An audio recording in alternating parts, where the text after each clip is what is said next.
Imagine walking through a snow-covered Amish farm in January and stepping into a warm greenhouse filled with green lettuce, ripening tomatoes, and the fresh scent of soil. No gas, no electricity, and yet, it's thriving. How do they do it? In this video, we're going to uncover the clever, time-tested ways the Amish heat their greenhouses, without using a single modern machine.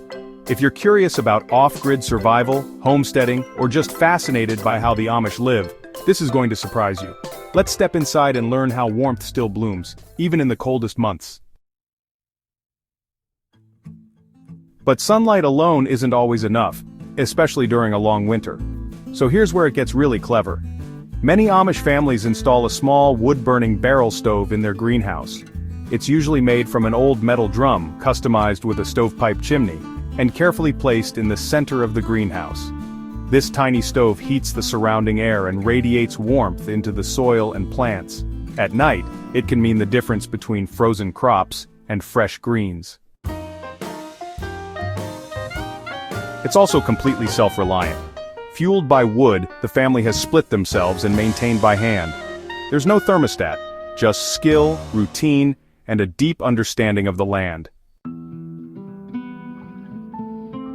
In some setups, Amish growers go even further. They'll dig sunken beds, where plants are grown slightly below ground level. Why?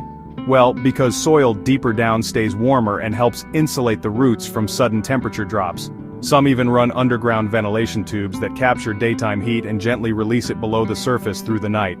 It's kind of like geothermal heating, only built by hand with old-school knowledge.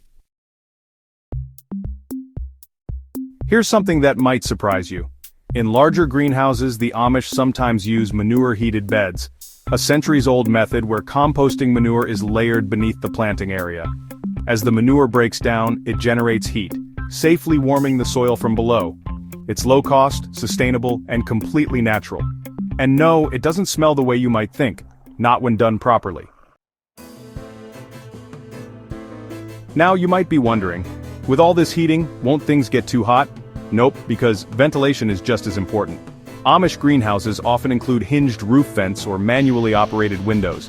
These are opened by hand during warmer hours to prevent overheating. There's no automatic system, no blinking dashboard, just eyes on the weather, hands on the frame, and generations of wisdom guiding the way. The greenhouse breathes with the seasons, like a living thing. The physical structure matters too. Most Amish greenhouses are built by the community using hand tools. No power saws, no generators. Just raw wood, hammers, nails, and teamwork.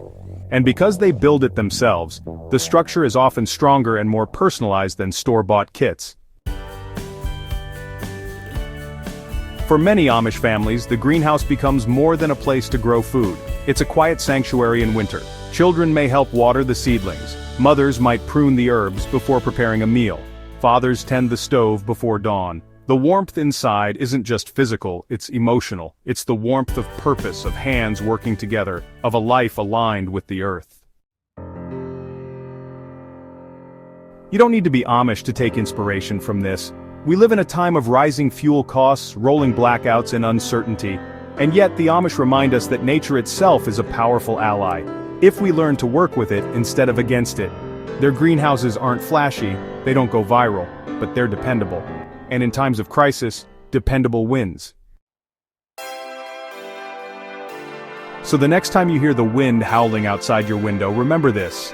Somewhere on a quiet Amish farm, there's a little greenhouse glowing with life, powered only by the sun, the earth, and human hands. No gas, no power, still growing. If this inspired you, give the video a like, and let us know in the comments. Would you try heating your own greenhouse the Amish way?